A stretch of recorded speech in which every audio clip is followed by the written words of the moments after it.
వృద్ధాప్యంలో మలబద్ధకం ఇవాళ చాలా మందికి ఓ పెద్ద సమస్యగా మారిపోయింది. వయసుతో పాటు అరుగుదల తగ్గడం, నీళ్లెక్కువగా తాగకపోవడం, నిత్యం వేసుకునే కొన్ని రకాల మందులు వయసు మళ్లిన వాళ్లలో మలబద్ధకాన్ని తెచ్చిపెడుతూ ఉంటాయి. అయితే ఆహారపు అలవాట్లను తిరిగి గాడిలో పెట్టుకోవడంతో పాటు జీవనశైలిలో కొన్ని ప్రత్యేక జాగ్రత్తలు తీసుకుంటే వృద్ధాప్యంలో మలబద్ధకాన్ని సులువుగానే అధిగమించవచ్చని చెబుతారు నిపుణులు. ముదిమి వయసులో మలబద్ధకాన్ని తగ్గించుకునే మార్గాల గురించి ఇప్పుడు తెలుసుకుందాం.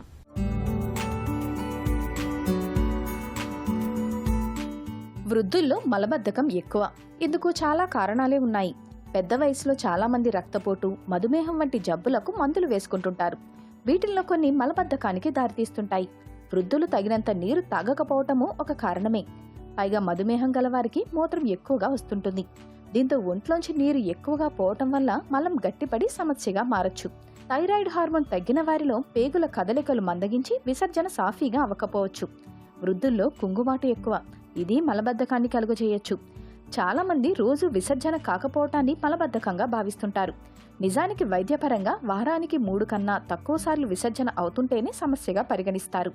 లక్షణాలు ఇవి: వారానికి 3 కన్నా తక్కువసార్లు విసర్జన అవటం, మలం గట్టిగా ముద్దలు ముద్దలుగా ఉండటం, విసర్జన సమయంలో ముక్కటం లేదా నొప్పి, మలం పూర్తిగా బయటకు రాలేదని అనిపించటం, మలాశయం మూసుకుపోయినట్టు అనిపించటం, వేలితో మలాన్ని బయటకు తీయాల్సిన పరిస్థితి తలెత్తటం. వీటిల్లో 2 అంతకన్నా ఎక్కువ లక్షణాలు 3 నెలలు అంతకన్నా ఎక్కువ కాలంగా వేధిస్తుంటే దీర్ఘకాల మలబద్ధక సమస్యగా భావించాలి. మలబద్ధకాన్ని వీలైనంత వరకు జీవనశైలి మార్పులతో అధిగమించటమే మంచిది.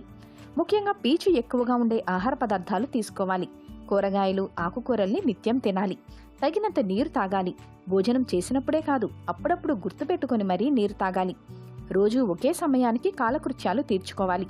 సబ్జా గింజల వంటివి పేగుల్లోకి ఎక్కువ నీటిని పీల్చుకొని పెద్దగా ఉబ్బుతాయి.